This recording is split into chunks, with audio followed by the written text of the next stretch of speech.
爱上你是我情非得已，爱上你是我情非得已。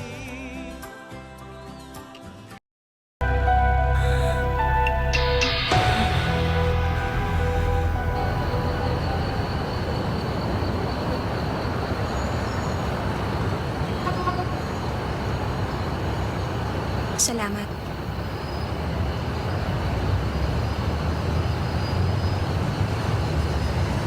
Magaling ka pala magpiano.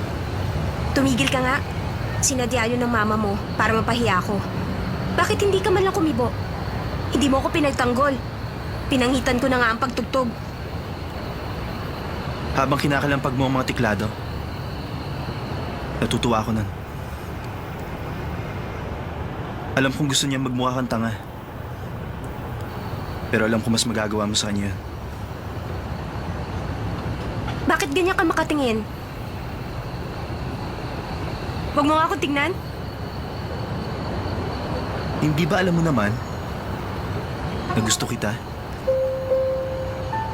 Marunong ka mang magpiano o hindi man. Hindi ka anak ng CEO, walang kwenta sa akin yun. Dahil gusto kita. Uwi na ako sa amin. Maaari mo na ako ihatid. Hindi pwede. Bakit naman? Dahil gusto ko muna pag-usapan natin ang naked truth. Naked? Bakit? Anong binabalak mo? Huwag kang nga mag-isip na masama dyan. Ang ibig ko sabihin, pag-usapan natin ang ating nararamdaman.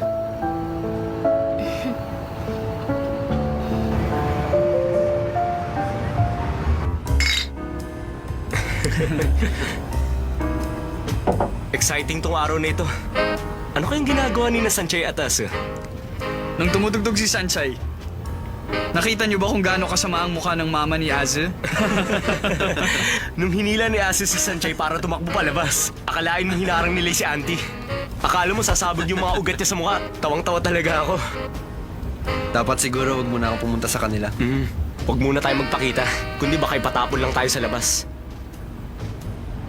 Alam niyo ba, 3 beses ko palang nakikita ang mama ni Aze. Ganun pa rin ang impression ko sa kanya. Nung mga bata pa tayo, nagpunta tayo sa kanila. Naalala niyo pa ba kung anong una niyang sinabi sa atin? Para siyang Reyna nung sinasabi niya. Ase, kapag pinagpatuloy mo ang pagsama sa kanila, mag-ingat ka, baka maging toko ang utak mo. Nakakatakot talagang mama ni Aze. Wala siyang pinapatawad. Ibang klase talaga. Pero siguro natuto na siya ngayon. Di ba, kahit tayo ng mga tagapagmana ng top 10 corporation ng ating bansa, pinagalitan niya ng ganun. Si Sanchay pa kaya? Baka nga magbayad pa siya ng killer para kay Sanchay. Hindi ko inisip na gagawin ni Sanchay yun nang dahil lamang kay Ase. Pero ang nasisiguro ko ngayon, hindi sila basta-basta titigilan ni Auntie. Ano kaya ang gagawin ni Aze? Pangangatawan na kaya niya talaga si Sanchay? Makakahanap ng paraan si Auntie para paghiwalayin sila. Sakaling kakalabanin ni Ase ang mama niya, walang mananalo sa kanila. Alam mo ba ang Maple Hotel Corporation? Siyempre naman alam ko. Kahit na mahirap lang ako, naririnig ko ang tungkol doon. Hindi ba isang chain yun ng luxury hotel sa buong mundo? Yung Maple kinuha sa pangalan ng puno. Oo, tama ka. Kinuha din yun sa pangalan ng mama ko. Pero iba na ang apelyido niya ngayon. Tao Ming Fong ang pangalan niya. Tao Ming Fong? Kung ganun, siya palang may-ari ng Maple Hotel? Masyadong busy ang mga magulang ko. Bihirang-bihira ko sila makasamang dalawa. Kahit nakapamilya ko sila, para sila mga ibang tao. Yun pala ang dahilan. Kakaibang pamilya mo? Kaya siguro mainitin ang ulo mo. Teka, huwag ka nga magsalita ng ganyan. Na parang alam mo ang lahat. Sinabi ko lang sa'yo yan. Para sa ganun, ang sinabi ni Mama, huwag mo masyadong isipin. Ako lang ang pwede magpasya para sa buhay ko.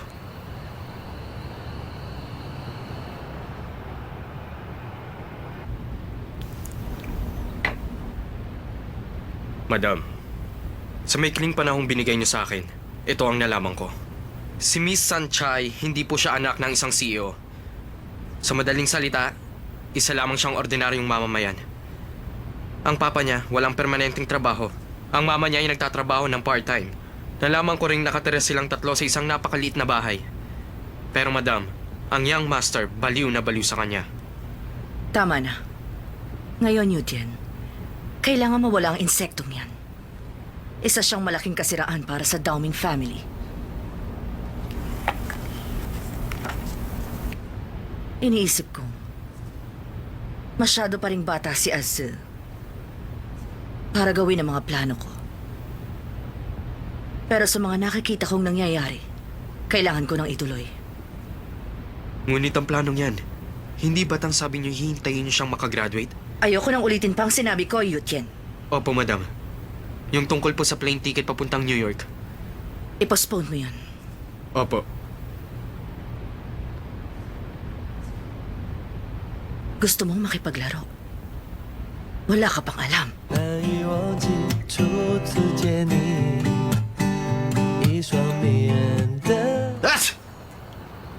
Naku, sinisipon ka na ba?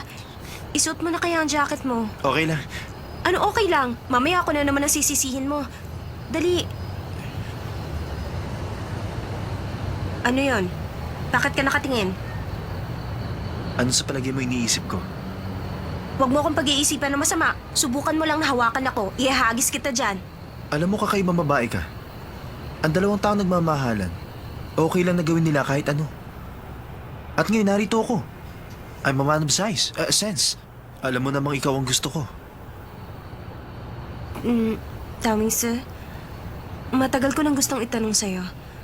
Bakit mo ba iniisip na gusto rin kita? Sabi ng instinct ko. Instinct? Tama ba yung instinct mo? Bakit? Mali ba ako? Pwede ba magkalinawan tayo? Ano bang iniisip mo? Ang iniisip ko, hindi ko rin alam. Lagi mo na lang tong ginagawa. Pero hindi ko naman talaga alam. Hindi kita pinaglalaruan. Alam mo, sa totoo lang, may gusto akong itanong. Ano yun? Bakit ako pa? Mahirap lang ang katayuan ko sa buhay. Kung tutuusin, walang-wala kami. Marami naman diyang mga babaeng mayayaman at makapangyarihan. Bakit ako ang gusto mo? Bakit ako pa ang pinili mo? Pwede na lang kung nababaliw ka na. Siguro nga. Ha? Iniisip ko rin niya kung bakit ikaw ang gusto ko. Hindi ko pa rin masagot yan. Mayaman ako, kilala at gwapo rin naman. Samantalang ikaw ordinaryo lang.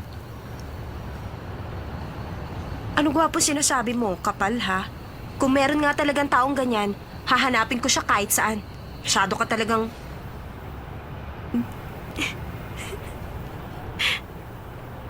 Anong tinatawa mo dyan? Gutom na nga ako. Hindi ako katulad nyo. Wala akong masyadong taba. Kaya madali ako magutom. Siya nga pala, meron akong cookies. Ano yun? Hindi pala, wala. Ano ba yan? Wala nga. Patingin! Ayoko nga! Sinabi na kasi Ayoko! patingin na eh. Sige na! Ano ba to? Birthday gift ko sana sa'yo yan. Sa akin to? Akala ko ba nakalimutan mo? Mamahalin kasi mga regalo sa'yo. May nagbigay pa ng kotse. Nakakaya namang ilabas yan. Masyado ka naman brusko, dahan-dahan lang. Ginawa ko yan sa bakery. Medyo nasunog nga lang. Ba't di ka na nagsalita? Para tuloy nahihiya na ako niyan. Pasensya ka na, ah. Yan lang ang nakayanan ko. Wala naman akong pera. Ang dapat sana, cake ang ibibigay ko sa'yo, kaya lang mahirap gawin. Ang gusto ko sana yung kamukha mo, kaya nag-practice ako ng 2 araw. Pero yan lang ang kaya ko. Kung ayaw mo, ibalik mo na lang sa akin.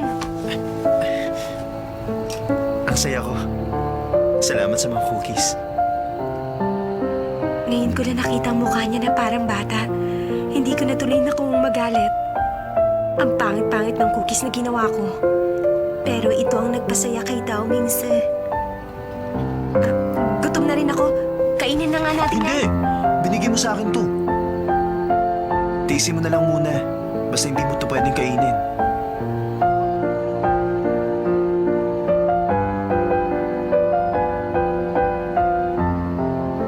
Hoy, Lay! Tayo na! Tulog ka ng tulog dyan.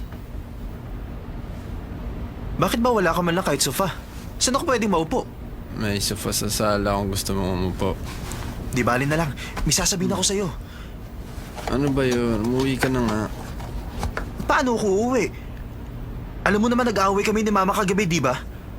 Uuwi lang ako pag nasa States na siya. 6:30 pa lang. Ano ba ginagawa mo? Lay, tingnan mo to. Dali, tingnan mo na. Ano to? Birthday gift sa akin ni Sanchay. Tignan mo, kamukha ko to. Sabi niya wala siyang gusto sa akin. Pero mabait siya sa akin. Lay, kamukha ko yung cookie, hindi ba? Kung hindi si Sanchay ang gumawa nito, hindi ko magugustuhan. Kamukha ko ba? Cute ba? Ano ba? Akin na, hindi mo pwedeng kainin yan! Regalo sa akin yan! Iluwa mo nga yan! Akin na sabi! Iluwa mo yan, Lay! Sinabi ko makainin mo? Ang lahat ng magandang bagay mayroong... Sino yan? Hindi kami tumatanggap ng bisita! Teka, wala naman ako natatanda. Umorder kami ng dyaryo. Baka bebentahan mo lang kami ng kung ano-ano. Sino ba yan? Ay, gwapo at saka maganda. Sino po bang hinahanap nyo? Naligaw yata kayo. Sa tingin ko, hindi ko kayo kilala. Ito na ba ang lugar? Opo, madam. Ito po mismo ang tinitirhan ng babae. Sino bang babae? Kayo po ang mama ni Sanchay? Paano mo nalamang ako? Siya po si Madame Dao Ming. Kayo po pala ang mama ni Asa? Ano pong ginagawa niyo rito? Pumasok po kayo sa loob! Halika kayo! Tuloy kayo! Maupo muna kayo! Ang sapatos na yan! Ang mga halamang ito! Sanchay! Gumising ka na! Bumangon ka dyan at narito ang mama ni Dao-Ming Su! Sanchay! Ano ba? Bumangon ka! Narito sa loob ng bahay natin ang mama ni Dao-Ming Su!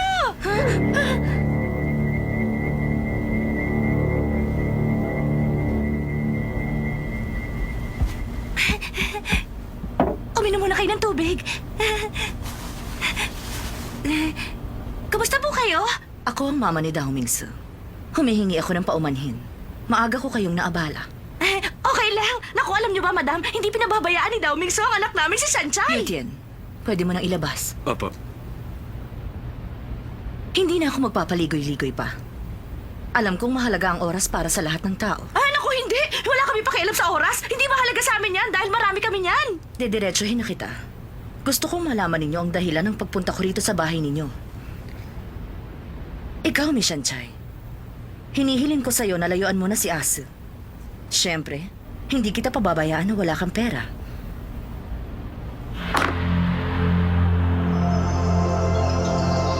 Narito ang $10 million. $10 million? Alam kong kabastusan ang gagawin ko. Pero, sa tingin ko, hindi rin maganda ang inyong pamumuhay. Kaya naman, harapin na lang natin ang katotohanan. Alam naman ninyo, may responsibilidad si Asi bilang tagapagmana ng pamilya. Kaya ako naman bilang mama niya, kailangan kong bantayan ang mga pinaggagawa niya. Lalong-lalo na ngayon sa panahon ng pagbibinata niya. Maraming nakakalat na bato sa dadaanan ng anak ko. At pati na rin ang mga damong ligaw. Gagawin ko ang lahat para mawala sila. Ano man ang mangyari. Sinasabi kaya ng babaeng ito na ako yung bato at damong ligaw? Gusto niya akong mawala kapalit ng 10 million? Ang mangkukulam nito, sino ba siya sa akala niya? Meron bang problema? Hindi mo naman siguro iniisip na seryoso ang aking anak. Naglalaro lang siya. Alam mo, kahit napaniwala ka na ng anak ko, ako na ang nagsasabi sa inyo na bawal na pag-ibig ito. Siguro naman, hindi na rin masama ang $10 million.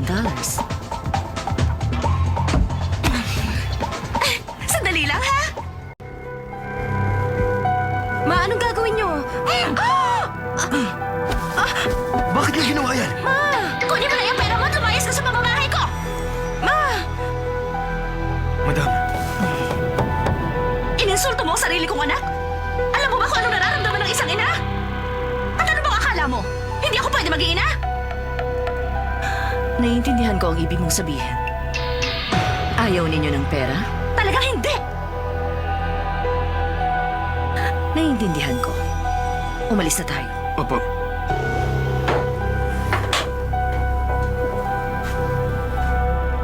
Sige po.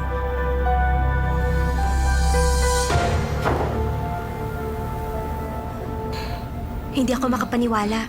Hindi pinansin ni Mama ang $10 million. Ang daming pera nun. Ma, pinagmamalaki ko kayo. Believe naman ako. Ngayon, ang pakiramdam ko parang lalong lumakas ang loob ko. Mahirap man tayo, meron naman tayong dignidad. Ang matandang mangkukulam na yon, baka ang akala niya madadaan niya tayo sa pera. Nagkakamali siya ron. Ano ba pinagsasasabi mo dyan? Huh? Alam mo, iniisip ko, di hamak namang mas mauuna siyang mamatay kaysa sa anak niya si Dao Ming Se. Ano ka ba naman, Sanchay? Hindi ba nasisiraan ng mama mo? Bakit naman ako masisilaw sa $10 million lang? Siyempre, mas gusto ko makuha ang malaking isda. Aba, natural. Gusto ko makuha ang buong kayamanan ng pamilya nila. Meron ako pinaplano, anak. Paano kayo nakakapag-isip ng ganyan? Mabuti yun. Kaya, Sanchay, gawin mo ang lahat. Kahit kumulog, bumagyo, lumindol, bumaha at kung ano-ano pa. Kailangan mo mapakasalan si Master Dao Ming Se. Galitin mo ang nanay niya para atakihin. Sa ganung paraan, sigurado ako sa'yo na mapupunta ang buong kayamanan ng mga Dao Ming. Huwag mo kami alalahanin. Malulusog kami. Aabot kami na 100 taon. Tiyak may enjoy namin ang matagal ng papa mo. Ano bang sinasabi niyong yan? Wala rin pala kayong pinag-iba sa kanila. Dapat pala tinanggap niyo na lang yung $10 million. Mama naman, mahiya naman kayo sa sarili niyo. Nakakainis!